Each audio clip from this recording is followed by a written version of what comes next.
안녕하세요. 권지원 목사입니다.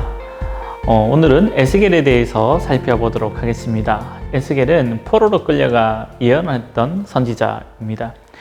에스겔의 이름의 뜻은 하나님께서 강하게 하신다라는 뜻을 가지고 있는데요. 유다 역사상 가장 어두운 시기에 포로로 끌려가 있는 유대인들과 함께 거하고 그들을 격려하고 강하게 한 그의 사역과 잘 들어맞는 이름이지요. 에스겔은 바벨론의 느부갓네살의 2차 침공인 주전 597년에 유다 왕 여호야긴과 또 권세 있는 자들과 또 지도자들과 용사 10,000명이 끌려갈 때 함께 바벨론으로 끌려갔습니다. 그리고 끌려간 지 5년째 되던 해에 30살이 되었을 때에 포로지에서 하나님의 부르심을 받아서 제사장이었던 그가 예언자가 됩니다. 이때는 아직 3차 침공이 일어나지 않은 때이며 에스겔은 11년 후에 포로지에서 고국의 멸망의 소식을 듣게 되지요. 에스겔서는요, 유일하게 이 책 전체가 1인칭으로 기록된 예언서입니다.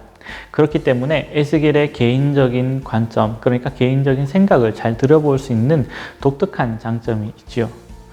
또 이 에스겔서의 특징은 아주 정확한 연대 기록을 남겼다라고 하는 것을 알 수 있는데요.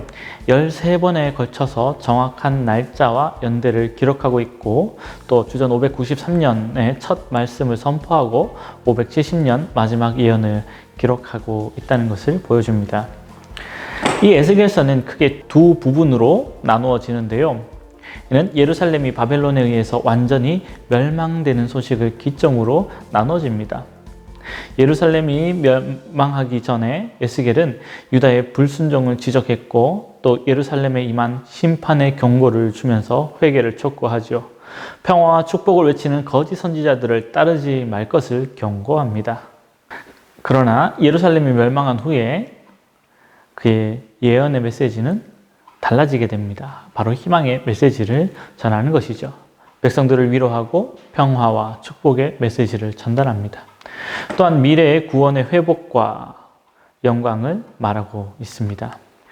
내용을 보게 된다면 1장부터 3장의 내용은 에스겔이 하나님으로부터 부르심을 받게 된 소명장이고, 그리고 4장부터 24장의 긴 내용은 책망과 경고의 말씀이 들어 있습니다. 하나님께서는 하나님의 뜻을 이스라엘 백성들이 쉽게 이해할 수 있도록 환상과 비유와 상징을 사용하셨죠.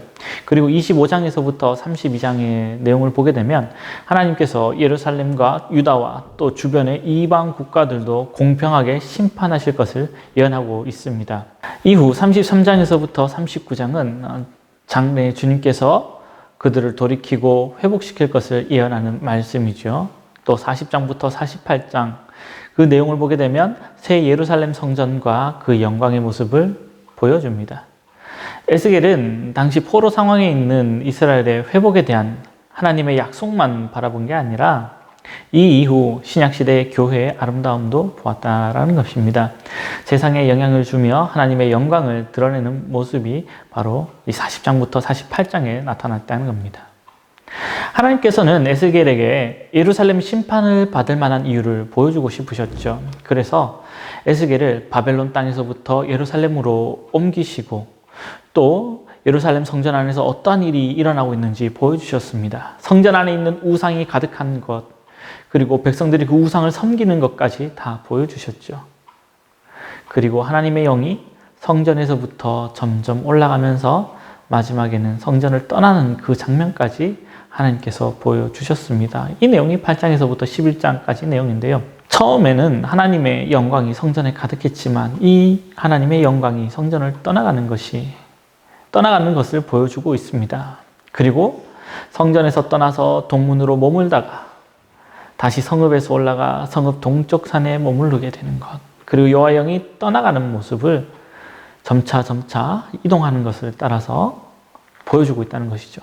결국 여호와의 영광이 떠나자 성전은 더 이상 하나님을 섬기는 거룩한 예배처가 아닌 그냥 건물에 불과했다는 겁니다. 이스라엘 백성들은 그것도 모르고 여전히 하나님께서 예루살렘 성전에 계시기 때문에 자기들은 안전하다라고 생각을 했지요. 그러나 더 이상 예루살렘을 보호해 주시는 이는 없었습니다.